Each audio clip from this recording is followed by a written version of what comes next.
शादी करने 70 किलोमीटर जब सेना आती थी ना मुगलों की, तो 70 किलोमीटर पहले चले जाते थे। बोले यहाँ मत आना, बेटी लेके वहीं आ रहे हैं। राजस्थान के इतिहास में लड़ाइयाँ लड़ी नहीं लोगों ने। एक दो लोगों को नाम होगा, मुझे नहीं लगता कोई लड़ाई लड़ी है राजस्थान के लोगों ने। तो कहते हैं इतना डरते हैं गांव वाले कि आपके खिलाफ कोई आवाज उठाने को तैयार नहीं होता है। नहीं, मेरे गांव बेसिकली ठाकुरों की गांव है और ठाकुर बाई बर्थ डरते नहीं।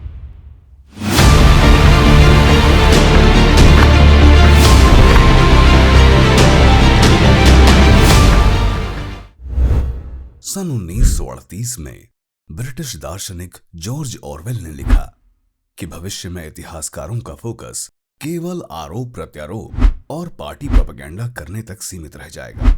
आज के भारत के संदर्भ में देखें तो भारतीय इतिहासकारों और मीडिया ने पार्टीवाद के माइलस्टोन को बहुत पीछे छोड़कर खुलकर जातीय घृणा और जातिवाद की राह अपना ली है।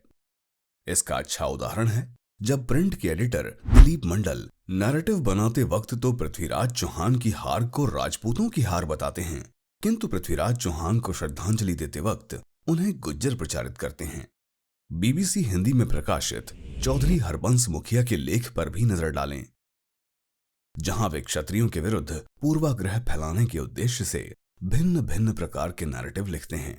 वे लिखते हैं कि अंग्रेजों के विरुद्ध संघर्ष में क्षत्रियों की कोई भूमिका नहीं थी और क्षत्रियों का आधुनिक भारत में कोई योगदान नहीं है, इत्यादि इत्यादि। मुखिया की स्टूडेंट रुचिका शर्मा के भी एंटी क्षत्रिय नफरत फैलाने वाले ट्वीट्स पढ़िए। अतः इसमें कोई अतिशयोक्ति नहीं है कि भारत में इतिहासकारों की एक स्थापित लॉबी है जिसका क्षत्रियों के संदर्भ में एक ही उद्देश्य है कि इनके विरुद्ध कैसे ज्यादा से ज्यादा सामाजिक द्वेष और पूर्वाग्रह फैलाया जाए। विख्यात अमेरिकी सोशियोलॉजिस्ट जेम्स विलियम लोवेन लिखते हैं कि इतिहास एक हथियार है जिसे आपके खिलाफ भी इस्तेमाल किया जा सकता है। क्षत्रिय समाज के विरुद्ध सामाजिक हथियार के तौर पर इस्तेमाल होने वाले अनेकों प्रोपेगेंडा में से एक ये नैरेटिव भी है जो बोलता है कि राजपूत तो सभी से हार जाते थे और उनका इतिहास तो केवल निरंतर हार का है। इस बचकाने नैरेटिव को आपने पिछले 10 सालों में सोशल मीडिया पर कई सेलिब्रिटीज द्वारा इस तरह फैलाते देखा होगा मानो कोई ईर्ष्यालु बच्चा अपनी आत्महीनता के कारण दूसरों को नीचा दिखा रहा हो। गौरतलब है कि इस वर्ग के पूर्वज सेठ थे, चौधरी थे, पुजारी थे, दरबारी थे, अर्थात प्रिविलेज्ड तो थे ही और आज भी सत्ता में हैं, किंतु उनके पास न तो कोई मार्शल विरासत है और न कोई सामुदायिक बलिदान का इतिहास। कभी आपने सिखों और पठानों को देखा है क्षत्रियों पर छींटाकशी करते? इस टेम्पलेट में इस नैरेटिव की शुरुआत 2015 में द स्क्रॉल पर प्रकाशित एक आर्टिकल से हुई जिसे गिरीश शहाणे नामक एक मराठी ब्राह्मण ने लिखा था। हिंदुत्व बैशिंग अर्थात हिंदुत्व के विरोध के बहाने द स्क्रॉल मीडिया ने बड़े डेडिकेशन के साथ इस एंटी क्षत्रिय आर्टिकल का अगले 10 सालों तक बार बार प्रचार किया। ध्यान दीजिए कि द स्क्रॉल के मालिक उद्योगपति समीर पाटिल हैं जो खुद मराठा हैं, किंतु क्या शहाणे और पाटिल का मूल उद्देश्य वाकई में सेक्युलरिज्म ही था? यदि इनका उद्देश्य वाकई हिंदुत्व का विरोध था तो यह हिंदुत्व से जुड़े मराठा सुपीरियरिटी वाले नैरेटिव्स का खंडन तो करते। यह निर्विवादित है कि आरएसएस मराठी ब्राह्मणों का संगठन है जिसके कारण हिंदुत्व की विचारधारा के केंद्र में मराठा पेशवा इतिहास रहा है, न कि क्षत्रिय इतिहास। इसके अतिरिक्त पिछले 25 सालों में मराठा पेशवा महिमा मंडन करते हुए अनेकानेक हिंदुत्ववादी फिल्में बनी, किंतु हिंदुत्व बैशिंग की आड़ में एंटी क्षत्रिय नफरत फैलाने वाले शहाणे और द स्क्रॉल की इन सब पर चुप्पी एक अजीब विडंबना है। इससे भी बड़ा कॉन्ट्रडिक्शन तो यह है कि हिंदुत्व बैशिंग के बहाने लिबरल प्रोग्रेसिव सर्कल में जो एंटी क्षत्रिय नैरेटिव इन्होंने फैलाया है वो असल में हिंदुत्व के मानस पिताओं की रचना है। दोनों सावरकर और गुरु गोलवलकर ने पेशवाओं को स्थापित करने के लिए अपनी किताबों में क्षत्रियों के सैन्य इतिहास को खारिज करते हुए काफी अशोभनीय टिप्पणियां भी की हैं। रिचर्ड बार्नेट, सी ए बेली और सूजन बेली जैसे प्रसिद्ध इतिहासकारों ने पेशवा और मराठा साम्राज्य को ब्राह्मणवादी राजनीति का केंद्र बिंदु माना है। वे लिखते हैं कि मराठा स्टेट में पेशवाओं के प्रभुत्व के कारण मराठा शक्ति ऐतिहासिक रूप से ब्राह्मण वर्चस्व का प्रतीक रही है। इस पहलू को प्रोफेसर अरुण प्रकाश मिश्र के इन दिनों ट्वीट्स को पढ़कर समझिए। गौर कीजिए कि एक कांग्रेसी होते हुए भी मिश्रा जी हिंदुत्व के आइकन पेशवाओं को स्थापित करने के लिए राजपूतों को हारा हुआ तो बता ही रहे हैं, बल्कि कोरेगांव युद्ध के एससी योद्धाओं को भी गद्दार बोल रहे हैं। यही कारण है कि सांप्रदायिक सावरकर हो या सेक्युलर शहाणे, दोनों एक ही स्वर में क्षत्रिय सैन्य इतिहास को खारिज करते हैं ताकि पेशवाओं को आम जनमानस में स्थापित किया जा सके।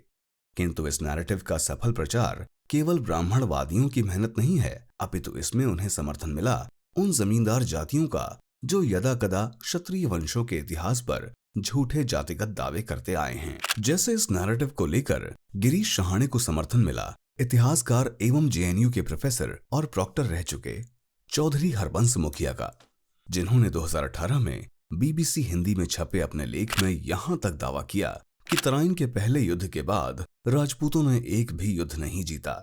मगर जब इन्हीं प्रोफेसर मुखिया से सेक्युलर ओरिएंटेड ऑल्ट न्यूज एक अन्य हिंदुत्ववादी नैरेटिव पर सवाल पूछता है, जिसके अनुसार रामप्यारी गुजरी और हरवीर जाट ने तैमूर को हराकर मारा था, तब मुखिया जी स्पष्ट तौर पर इस मनगढ़ंत मिथक को खारिज करने की बजाय ओरल हिस्ट्री का बहाना देकर बचाव करने की कोशिश करते हैं।